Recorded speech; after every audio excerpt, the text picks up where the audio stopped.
La radio qui vous parle de NBA, c'est Radio Off Basket. Le basketball, c'est mieux à la radio.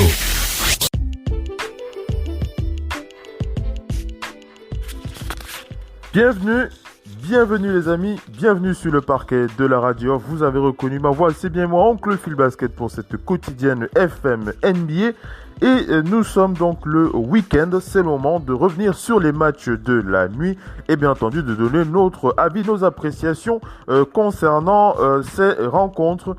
Encore du suspense, encore des événements qui nous ont plu, des événements qui nous ont déçus, des événements qui nous ont fait vibrer. C'est comme ça que ça se passe sur Radio Love and Basket, la radio partenaire officiel NBA. On va commencer comme à notre habitude avec les news. C'est parti.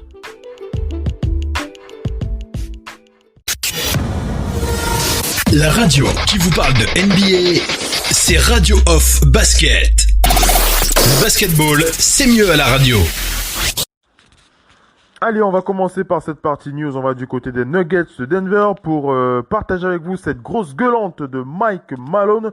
Mike Malone qui est très en colère contre la NBA, tout simplement parce que il ne peut pas voir sa famille.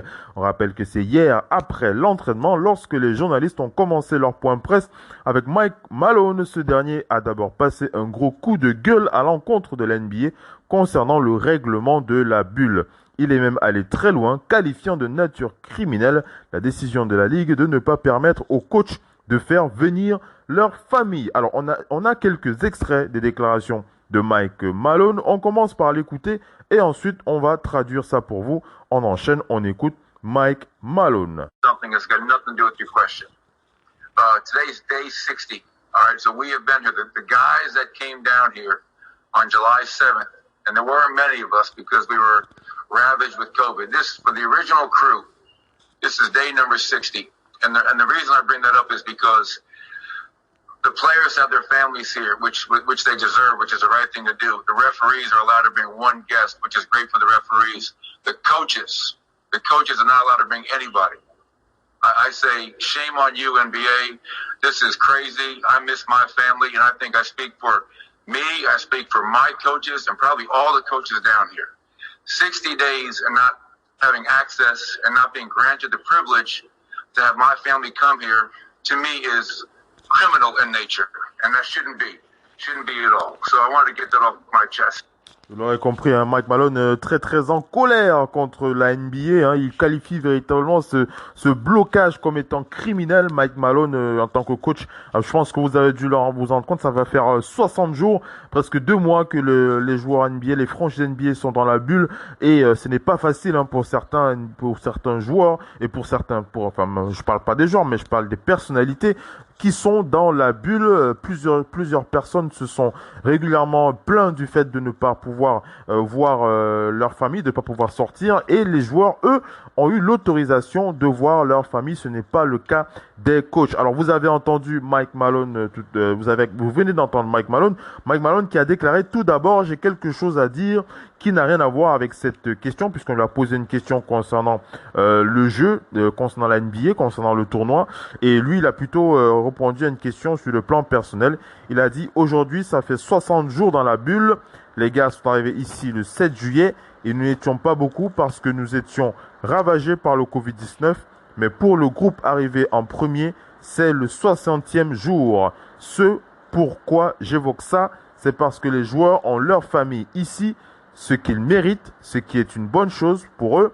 Les arbitres sont autorisés à faire venir un invité, ce qui est super pour les arbitres. Les coachs, eux, ils n'ont pas le droit de faire venir qui que ce soit. Honte à vous, à la NBA, c'est dingue. Ma famille me manque et je parle pour moi et pour mes coachs. Mais sans doute aussi probablement pour tous les coachs qui sont ici. 60 jours et ne pas avoir cet accès, ce privilège d'avoir ma famille ici, pour moi, c'est de nature criminelle et cela ne devrait pas être le cas. Je voulais dire ce que j'avais sur le cœur. Voilà, je vous ai fait passer l'extrait audio de Mike Malone et voilà, je vous ai traduit ces déclarations. C'est vrai que c'est assez bizarre de voir les joueurs. Moi, personnellement, je n'avais pas véritablement conscience de cette situation avec les joueurs, avec les coachs NBA. Je savais que les joueurs NBA avaient le droit de voir leur famille après un certain temps, je pense après pour les playoffs, puisque les familles n'étaient pas autorisées à rejoindre la bulle pendant la fin de saison régulière. Les joueurs avaient l'autorisation de voir leur famille pendant les playoffs. Une précision que je n'avais pas non plus, à savoir que les arbitres, eux, ont le droit d'accueillir un invité dans leur rang. C'est-à-dire que un arbitre peut faire venir sa femme, mais uniquement sa femme et pas d'autres membres de sa famille. Ou alors s'il fait venir un de ses enfants, il peut pas faire venir d'autres personnalités, d'autres personnes de sa famille. Les coachs, eux, n'ont aucun droit, ils n'ont pas le droit de faire venir des membres de leur famille. Et c'est vrai que c'est choquant, c'est assez bizarre. Je ne comprends pas pourquoi la NBA autorise les joueurs à voir leur famille et n'autorise pas les coachs. Quand on parle des coachs, on ne parle pas seulement du coach principal, on parle aussi des assistants coachs, on parle de tous ceux qui travaillent avec les coachs qui n'ont pas le droit de voir leur famille. Et ça, c'est assez drôle, c'est assez choquant, c'est assez bizarre de la part de la NBA. J'espère que la NBA a donc entendu ce message de Mike Malone, coach des Nuggets de Denver, et que ils vont pouvoir véritablement améliorer le tir pour contenter aussi cette frange de cette ligue que nous apprécions tant. Les coachs ont aussi le droit de voir leur famille.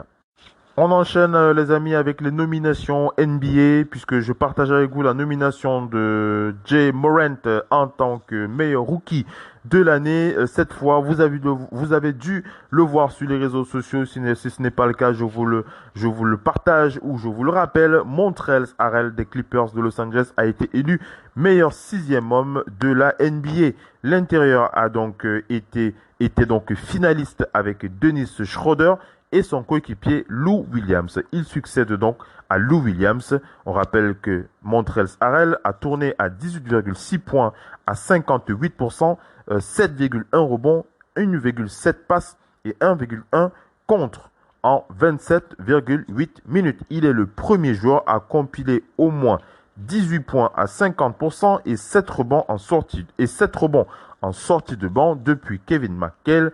C'était en 1989. C'est un trophée que les Clippers ont remporté 5 fois sur les 7 dernières années, avec notamment Jamal Crawford et Lou Williams. L'NBA devrait rapidement officialiser ça et dévoiler le détail des votes. Voilà, Montrezl Harrell. Alors, on a vu une vidéo sur les réseaux sociaux, on voit Lou Williams notamment remettre ce trophée à Montrezl Harrell. D'ailleurs, je vais voir regardons si on peut trouver l'extrait.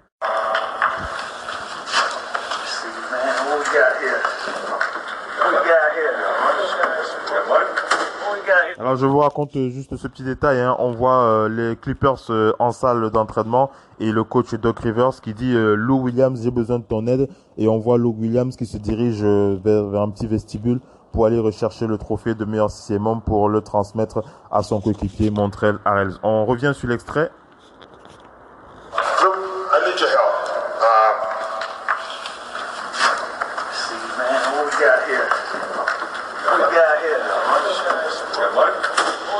For the man. For the 6 man.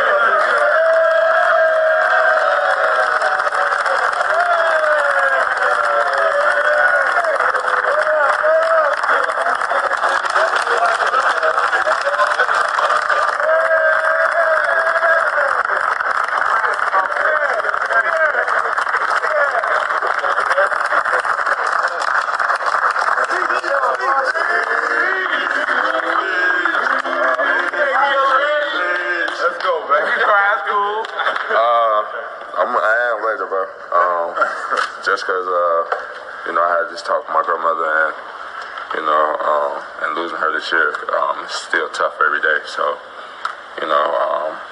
this is a tremendous honor. Thank you all, you guys, man, especially Coach. Ever since I came here, giving me this opportunity, growing with you guys, especially Pat, Luke, been around you guys, ever since coming into this league, man. So, this is really from you guys. I just want to say thank you for you guys, and I'm on this. Voilà, vous l'avez entendu, Montrezl Harrell, très heureux de recevoir son trophée de meilleur 6e homme de l'NBA. Voilà, on voit, il est tous ses coéquipiers qui l'embrassent. Voilà, c'est beau à voir. Montrezl Harrell, meilleur sixième homme de la NBA. J'espère que vous appréciez. Si vous avez souhaité avoir Dennis Schroeder comme meilleur sixième homme, j'ai envie de vous entendre. Ou alors si vous avez pensé à un autre joueur en tant que meilleur sixième homme, j'ai aussi envie de vous entendre, les amis. Allez, on enchaîne avec la suite des news.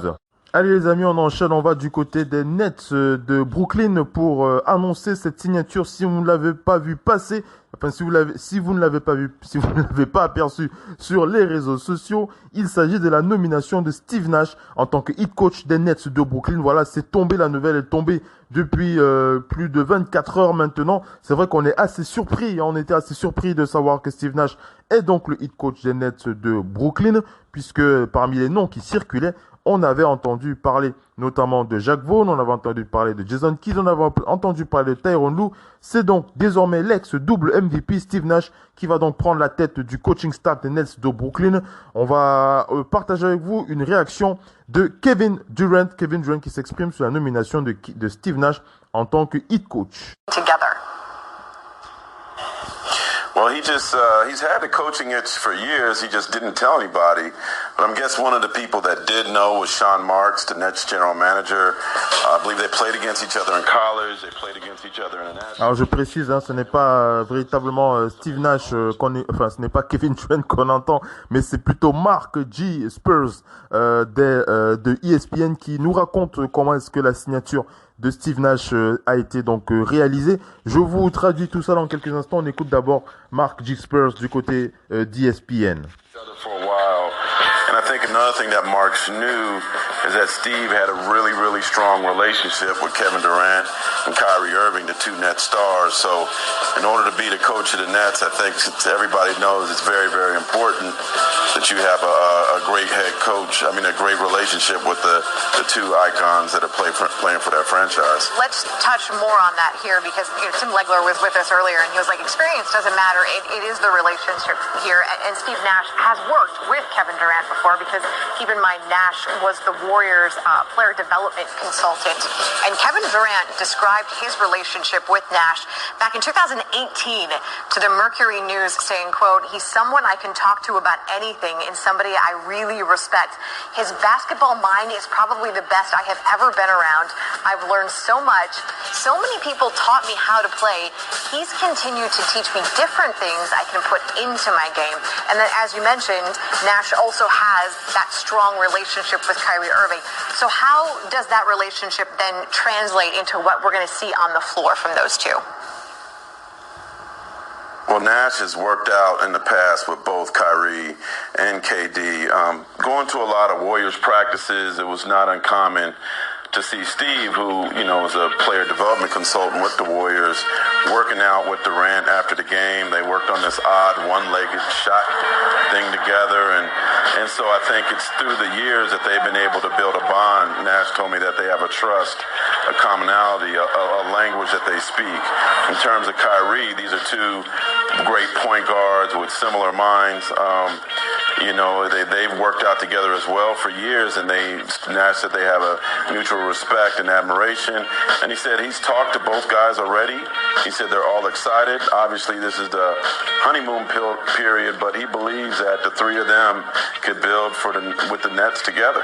Seven coaches. Voilà, on a entendu Mark G. Spurs du côté d'ESPN. Alors c'est vrai, Mark G. Spurs qui précise véritablement que cette relation, cette nomination n'est pas quelque chose, n'est pas étrange pour lui, ce n'est pas une surprise compte tenu de la relation très très forte entre Steve Nash et les deux superstars des Nets, à savoir Kevin Durant et Kyrie Irving. Kevin Durant qui a régulièrement déclaré dans les médias que Steve Nash est véritablement une sommité en matière d'intelligence basket et qu'il lui a beaucoup appris. Et on rappelle que Steve Nash était assistant coach aux Warriors de Golden State lorsque Kevin Durant y jouait, et régulièrement ils ont travaillé ensemble pendant une longue période, on va dire ça comme ça pour être plus précis. Mark G. Spurs qui raconte que Kevin Durant a eu de longues séances d'entraînement après les workout team, les workout team du côté des Warriors. Donc Kevin Durant sait exactement comment travaille Steve Nash. Il a dit Steve Nash, c'est une sommité en matière de basket. Et j'ai souvent entendu beaucoup de gens essayer de m'apprendre comment je devais jouer au basket, mais Steve Nash a toujours su m'inclure les petites choses qui m'ont permis d'améliorer mon jeu. Donc Kevin Durant a donné son OK global, son OK définitif pour la nomination de Steve Nash en tant que head coach. Pareil pour Kyrie Irving qui lui aussi a une longue relation avec Steve Nash. C'est cet élément que Mark Gispers nous expliquait dans sa prise de parole sur ESPN, où il précise régulièrement que c'est un beau mariage. En tout cas, c'est un beau mariage de voir ce trio Steve Nash entouré de Kevin Durant et Kyrie Irving.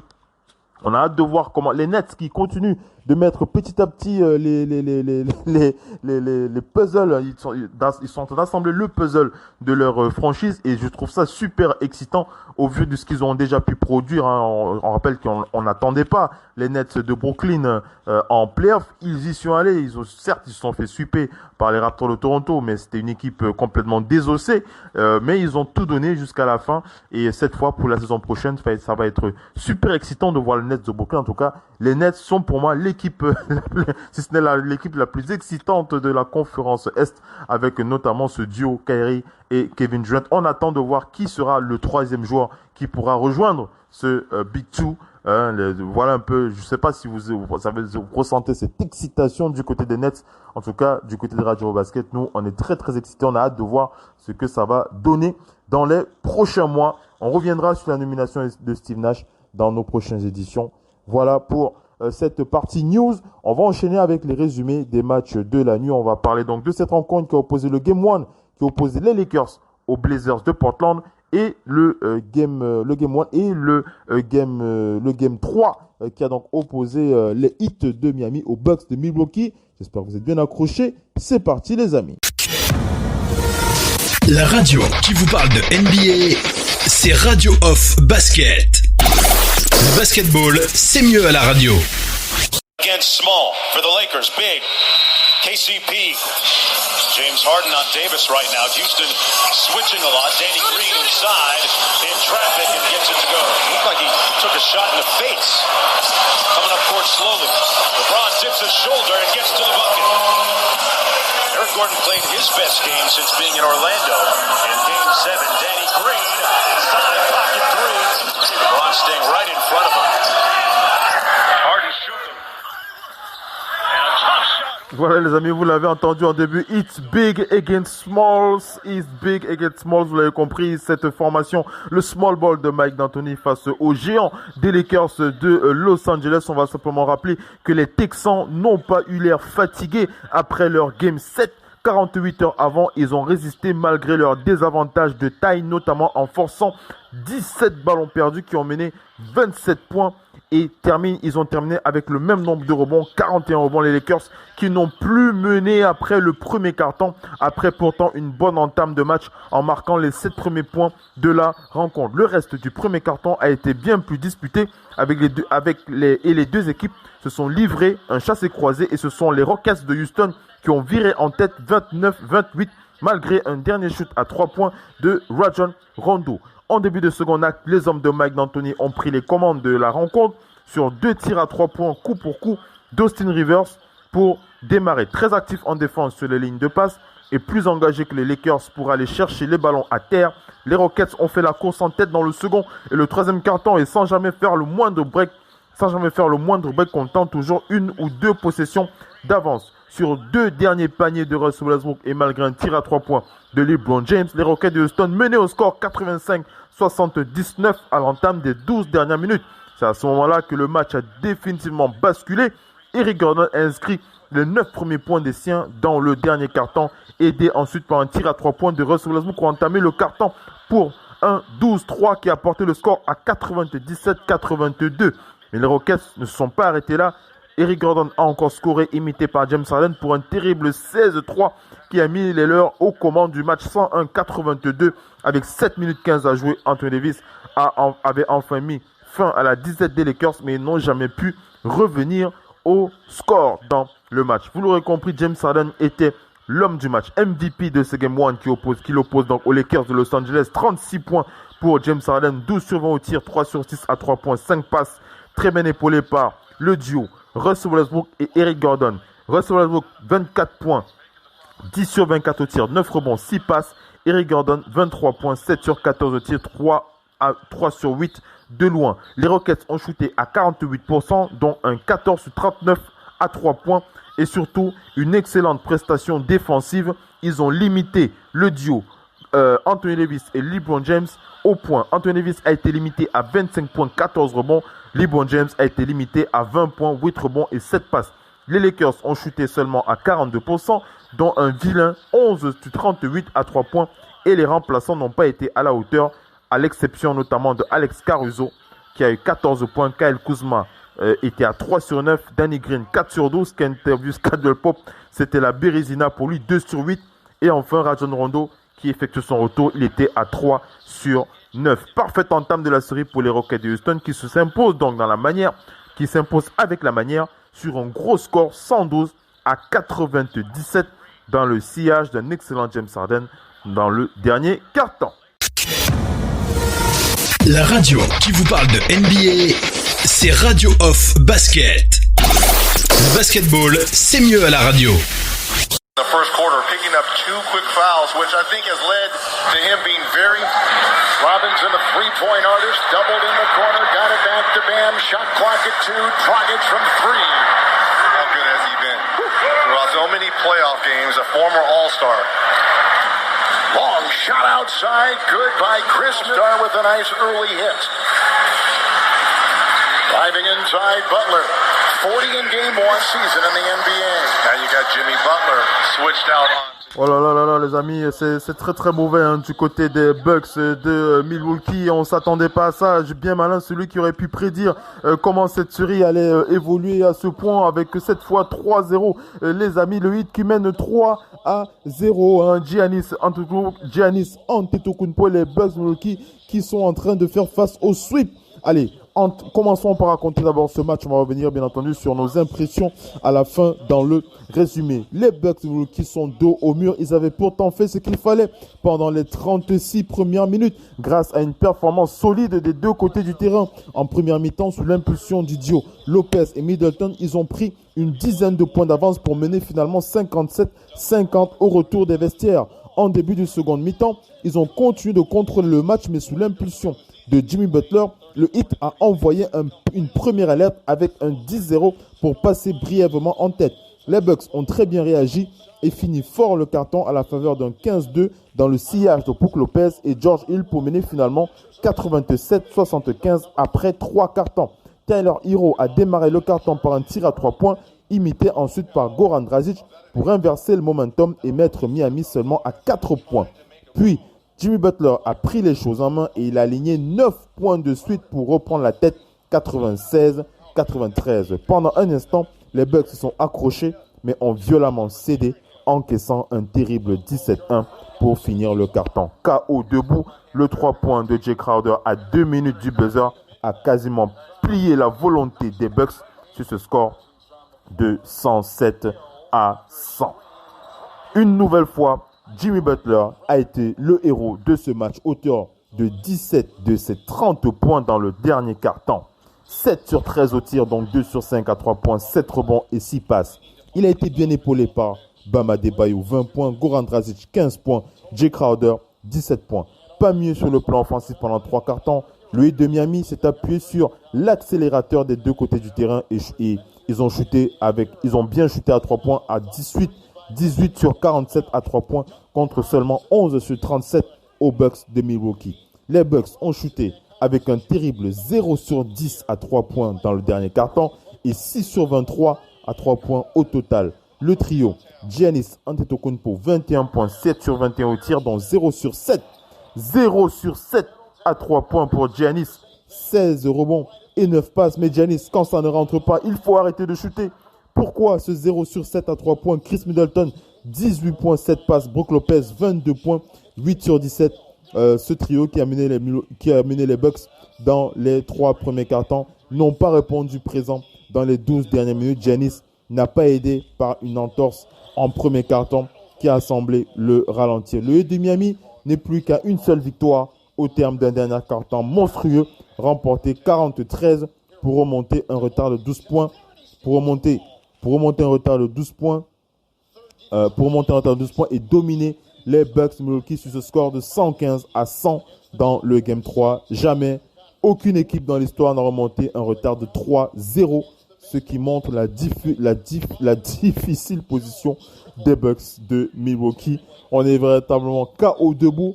Tous les fans des Bucks de Milwaukee sont KO debout depuis 24 heures avec ce sweep qui est en train de pointer à l'horizon du côté des Bucks de Milwaukee. C'est terrible, les amis. C'est terrible pour Giannis Antetokounmpo et les Bucks. La radio qui vous parle de NBA, c'est Radio Off Basket. Le basketball, c'est mieux à la radio. Voilà les amis, on est arrivé à la fin de ce talk show, cette quotidienne qui tire donc vers la fin, et véritablement on est à la fois déçu et à la fois surpris. On est d'abord déçu pour les Bucks de Milwaukee, les amis. Les Bucks de Milwaukee, on ne s'attendait pas à ce résultat de la part de Giannis Antetokounmpo et les Bucks de Milwaukee avec ce sweep qui pointe le bout de son nez. On rappelle une victoire du Heat de Miami sur un score de 115-100. Alors, comment est-ce qu'on peut expliquer véritablement cette défaite, cette lourde défaite des Bucks de Milwaukee dans ce Game 3.